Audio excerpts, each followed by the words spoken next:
नमस्कार दोस्तों, मेरा नाम है अंकित और आपका स्वागत है झारखंड समाचार में। आइए जानते हैं 10 मिनट में 20 बड़ी खबरों को। उससे पहले आप ये वीडियो कहां से देख रहे हैं हमें कमेंट में जरूर बताइएगा। मैया सम्मान योजना का सत्यापन बना परेशानी, सेविका ले रही है 100 से 500 रुपए तक। रांची के हिंद पीढ़ी इलाके में मैया सम्मान योजना का लाभ लेने वाली महिलाओं से सत्यापन के नाम पर आंगनवाड़ी सेविका पैसे वसूल रही है। महिलाओं का कहना है कि हर लाभुक से 100 से 500 रुपए तक मांगे जा रहे हैं, जबकि यह सत्यापन पूरी तरह फ्री है। यह मामला 19 अप्रैल को प्रभात खबर आपके द्वार कार्यक्रम के दौरान सामने आया। महिलाओं ने बताया कि पहले ही उन्हें योजना का लाभ लेने में कई परेशानियां झेलनी पड़ रही है। ऊपर से सेविकाएं अब पैसे की मांग कर रही है। जिला प्रशासन ने पहले ही सख्त निर्देश दिए हैं कि किसी से पैसे ना लिया जाए, लेकिन इसके बावजूद कुछ सेविकाएं पैसे ऐंठने से बाज नहीं आ रही है। 6 महीने से नहीं मिली पेंशन, जमीन पर घिसट कर ऑफिस जा रही है ये दिव्यांग महिला। जमशेदपुर के धतकी डी इलाके में रहने वाली लक्ष्मी नाम की एक दिव्यांग महिला को पिछले 6 महीने से पेंशन नहीं मिली है। लक्ष्मी दोनों पैरों से लाचार है और चल नहीं सकती। उनका जीवन पूरी तरह से विकलांग पेंशन पर ही निर्भर है। लक्ष्मी बताती है कि वो हर बार समाहरणालय स्थित सामाजिक सुरक्षा विभाग के दफ्तर तक जमीन पर घिसटते हुए जाती है, लेकिन वहां मौजूद क्लर्क हर बार सिर्फ आश्वासन देकर भेज देता है। कहा जाता है कि इस बार पैसे आ जाएंगे, लेकिन अब तक खाते में 1 रुपया भी नहीं आया। उन्होंने सरकार और प्रशासन से जल्द पेंशन शुरू करने की गुहार लगाई है।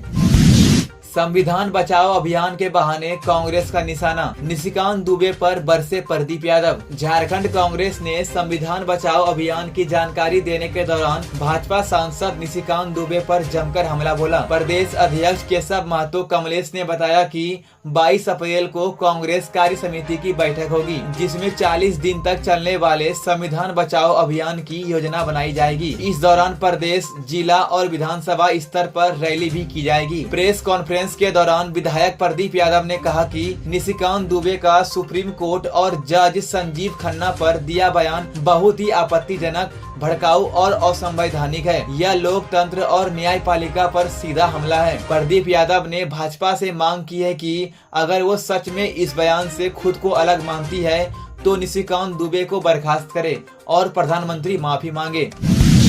कोडरमा में छात्रा ने की आत्महत्या, शौचालय में फंदे से लटकी मिली खुशी कुमारी। कोडरमा जिले के तिलैया थाना क्षेत्र में एक दुखद घटना सामने आई है। यहाँ 14 साल की खुशी कुमारी ने रविवार को आत्महत्या कर ली। वह औरंगाबाद बिहार की रहने वाली थी और गांधी स्कूल रोड के मास्टर मोहल्ले में अपने मामा के घर रह रही थी। मृतका ने शौचालय के अंदर दुपट्टे से फंदा लगा लिया। उसकी मामी ने बताया कि जब खुशी शौचालय से बाहर नहीं आई तो उन्हें चिंता हुई। फिर जब वेंटिलेटर से देखा गया तो खुशी फंदे से लटकी हुई थी। मामा और मामी ने बताया कि खुशी का किसी से कोई विवाद नहीं था। पुलिस मामले की जाँच कर रही है, लेकिन अब तक आत्महत्या का कारण स्पष्ट नहीं हो पाया है।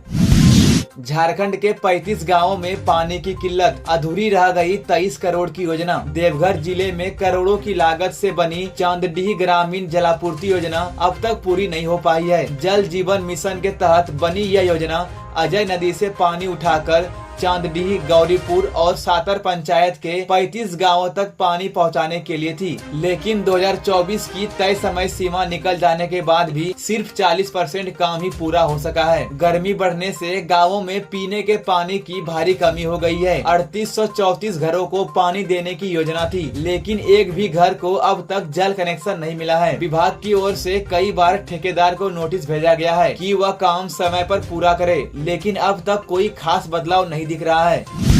मेदिनीनगर थाना में लगी भीषण आग, कई गाड़ियां जलकर खाक। पलामू जिले के मेदिनीनगर थाना परिसर में रविवार दोपहर अचानक आग लग गई। आग इतनी तेज थी कि देखते ही देखते कई गाड़ियां जलकर खाक हो गई। आग थाना परिसर में बने हनुमान मंदिर के पास खड़ी गाड़ियों में लगी और तेजी से फैलती चली गई। मौके पर पहुंची फायर ब्रिगेड की टीम ने कड़ी मेहनत से आग पर काबू पाया। हालांकि अभी तक आग लगने की वजह पता नहीं चल पाई है।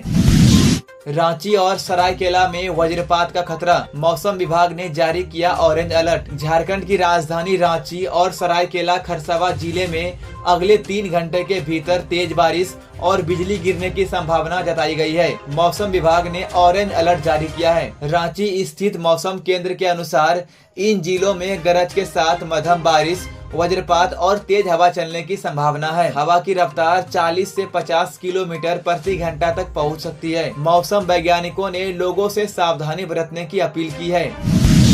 जमीन विवाद में पोते ने की दादा की हत्या, पहले पीटा फिर चढ़ा दी गाड़ी। हजारीबाग के कटकम सांडी थाना क्षेत्र के होरिया गांव में जमीन विवाद को लेकर एक पोते ने अपने ही दादा सेवा महतो की बेरहमी से हत्या कर दी। घटना शनिवार शाम करीब 7 बजे की है। पहले पोते ने दादा को बुरी तरह पीटा, फिर उन पर गाड़ी चढ़ा दी। इस झगड़े में दोनों पक्षों के कुल 5 लोग गंभीर रूप से घायल हो गए हैं। घायलों का इलाज शेख भिखारी मेडिकल कॉलेज हजारीबाग में चल रहा है। पुलिस ने शव को कब्जे में लेकर पोस्टमार्टम के लिए भेज दिया है और मामले की जाँच जारी है।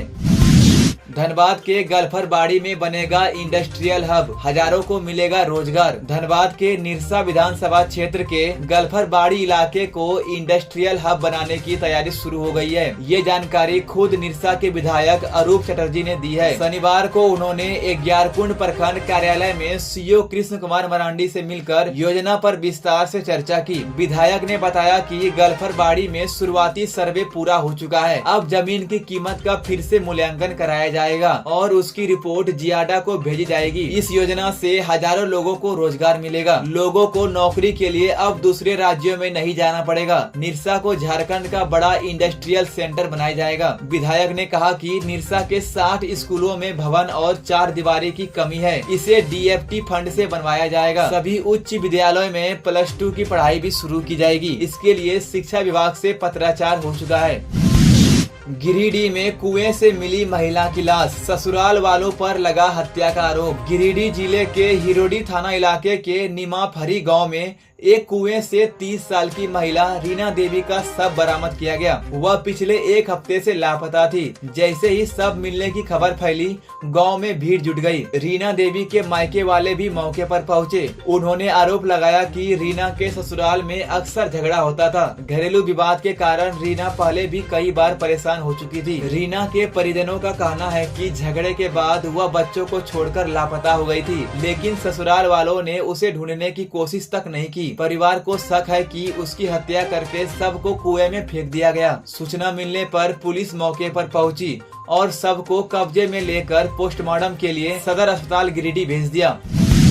झारखंड के लेटेस्ट न्यूज को सबसे पहले देखने के लिए हमारे चैनल को सब्सक्राइब जरूर करें।